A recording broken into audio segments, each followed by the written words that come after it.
Avant de commencer la vidéo, prenez un instant pour vous abonner à la chaîne. Votre soutien compte énormément pour moi. La plupart des femmes ne perdent pas leur attirance à cause de leur beauté, de leur âge ou de leur personnalité. Elles la perdent dans les plus petits moments, ces moments imperceptibles, ces moments qui semblent anodins. Un SMS. Une réponse hâtive. Une réaction émotionnelle excessive. Trop d'énergie dépensée trop vite. Une disponibilité trop facile. Et la plupart ne réalisent jamais ce qui s'est passé. Elles pensent que l'attirance a disparu d'un coup. Ce n'est pas le cas. Elle s'est estompée progressivement, interaction après interaction. Un message après l'autre. Une réponse maladroite après l'autre.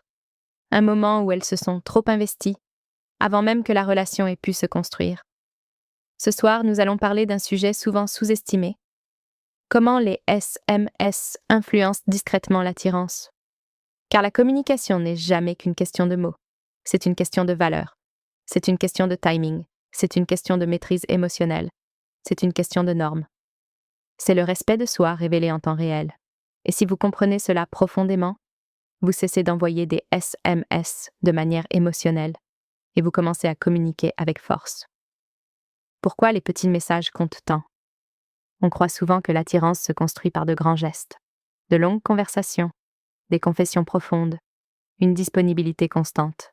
Mais l'attirance commence généralement de manière beaucoup plus discrète, dans le ton, dans le rythme, dans le mystère, dans la maîtrise de ses émotions, surtout au début de la communication, car les SMS suppriment le langage corporel, suppriment la voix, suppriment la présence, ce qui signifie qu'il ne reste que l'énergie, et l'énergie se ressent à travers les mots. Le besoin d'affection pèse lourd, le désespoir est bruyant, l'empressement est vulgaire, la confiance sereine est rare. C'est pourquoi les plus petits messages sont souvent les plus significatifs. Le piège dans lequel tombent la plupart des femmes. Un homme envoie « Salut », simple, peu d'effort, investissement minimal. Mais beaucoup de femmes y voient une opportunité. Elles s'empressent de dire « Salut, comment vas-tu? Où étais-tu? Qu'est-ce que tu fais ce soir ?» C'est maintenant elle qui mène la conversation. Elle y met de l'énergie. Elle y apporte une direction. Elle s'y investit émotionnellement. Il n'a fait qu'ouvrir une porte. Elle a construit la maison. Et une fois ce schéma installé, l'attirance s'affaiblit. Parce que l'on valorise ce pourquoi on doit faire des efforts. Si quelqu'un obtient un accès total avec un minimum d'efforts, cet effort reste souvent minimal. Ce n'est pas de la cruauté, c'est la nature humaine. Récompensez l'attention, ne la poursuivez pas. Il y a une différence entre la chaleur et la poursuite. La chaleur dit « je suis ouvert » et la poursuite dit « j'ai besoin de cette interaction ». L'une crée de l'attirance, l'autre crée un déséquilibre. Quand quelqu'un fait peu d'efforts, répondez calmement. S'il dit « salut », vous pouvez répondre « salut ». C'est suffisant. Agréable, positif, mais sans excès. Puis faites une pause. Laissez-le révéler sa profondeur ou sa simple curiosité superficielle. La plupart des gens gâchent donc l'attirance parce qu'ils ne supportent pas le silence. Ils s'empressent de combler le vide. Or, le silence révèle les intentions. S'il vous apprécie, il fera le premier pas. Sinon, il s'éloignera. Dans tous les cas, le silence apporte de la clarté. Pourquoi trop donner diminue la valeur. Cette vérité est dérangeante. L'attention donnée trop facilement perd de son impact. Quand vous donnez de l'énergie émotionnelle avant qu'elle ne soit méritée, quand vous expliquez trop, envoyez trop de messages, vérifiez trop, courez après, vous communiquez involontairement quelque chose, je ne suis pas exigeant, et l'attirance dépend fortement de la valeur perçue. On est attiré par ce qui semble sélectif, ni impoli, ni froid, ni sélectif. Être sélectif signifie « mon temps est précieux, mon attention est précieuse, mon énergie a des exigences, cette énergie est magnétique. » La psychologie de l'incertitude. La plupart des gens veulent des réponses tenaces trop vite. Ils veulent savoir « est-ce que je lui plais? Où est-ce que ça va nous mener? Pourquoi m'envoie-t-il des SMS? Pourquoi a-t-il disparu? » Mais l'attirance se nourrit souvent d'incertitude, pas d'une confusion toxique. Une incertitude saine, celle qui invite à la réflexion, celle qui demande un effort, celle où l'accès n'est pas automatique, Quand tout est immédiat et prévisible, l'attention retombe. Quand tout est disponible à la demande, la curiosité s'estompe. Le mystère n'est pas de la manipulation. Le mystère, c'est simplement ne pas trop en dire avant que la confiance ne soit établie. Ne jamais monopoliser l'interaction. L'un des moyens les plus rapides de perdre l'intérêt est de devenir le moteur de chaque conversation. Vous posez toutes les questions. Vous entretenez la conversation. Vous relancez les discussions qui s'essoufflent. Vous créez des sujets. Vous sauvez l'énergie des conversations ennuyeuses. Pourquoi? Parce que vous cherchez à capter l'attention. Et la performance engendre l'épuisement. La dynamique la plus saine est celle d'une dynamique mutuelle. Deux personnes qui contribuent. Deux personnes qui manifestent de l'intérêt. Deux personnes qui avancent naturellement. Si vous freinez systématiquement chaque conversation, arrêtez. C'est de l'information. Maîtrisez le cadre. Parlons de pouvoir. Pas de pouvoir toxique, pas de domination, de cadre. Le cadre désigne la structure émotionnelle d'une interaction, qui décide du rythme, qui fixe les standards, qui réagit, qui reste centré. Imaginez que quelqu'un disparaisse pendant une semaine, puis revienne avec « Tu me manques ». Beaucoup de femmes fondent instantanément, elles répondent chaleureusement. Oubliez l'incohérence, reprenez immédiatement le contact émotionnel.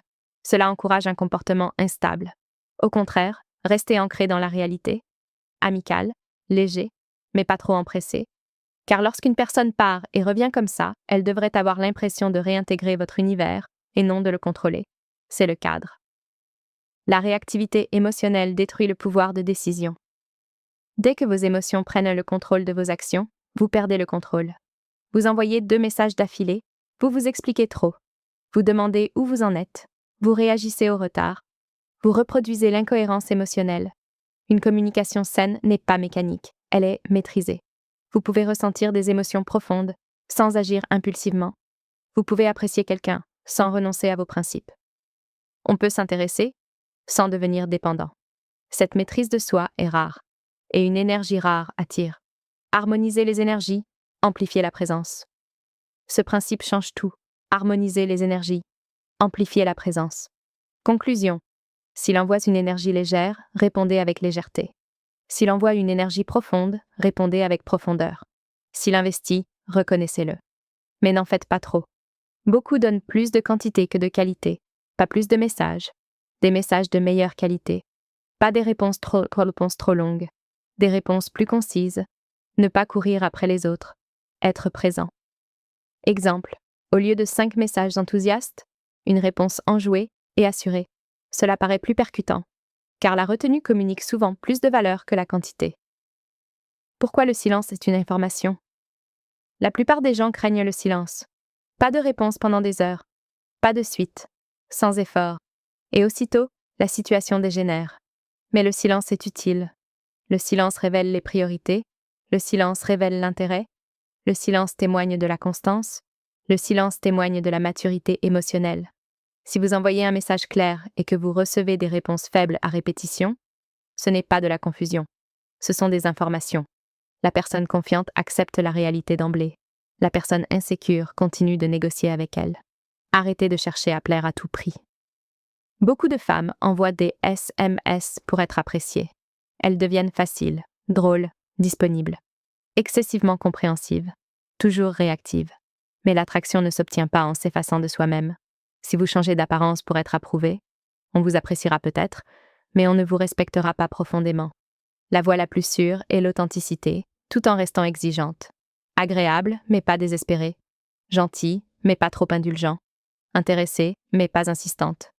Quand on cesse de vouloir plaire à tout le monde, on devient plus attirante pour les bonnes personnes. L'énergie positive que les hommes perçoivent.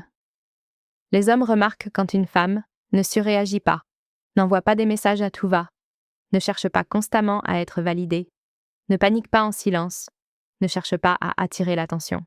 Pourquoi? Parce que cela témoigne d'une grande confiance en elle, et la confiance est profondément attirante. Une femme qui s'estime n'a pas besoin de le crier sur tous les toits. On le ressent à son rythme, à son ton, à ses exigences, à son calme. Ce genre d'énergie est inoubliable. Que faire la prochaine fois qu'il vous envoie un message? La prochaine fois que votre téléphone s'allume, Ne réagissez pas instantanément. Prenez un moment. Demandez-vous, qu'est-ce qu'il a fait récemment?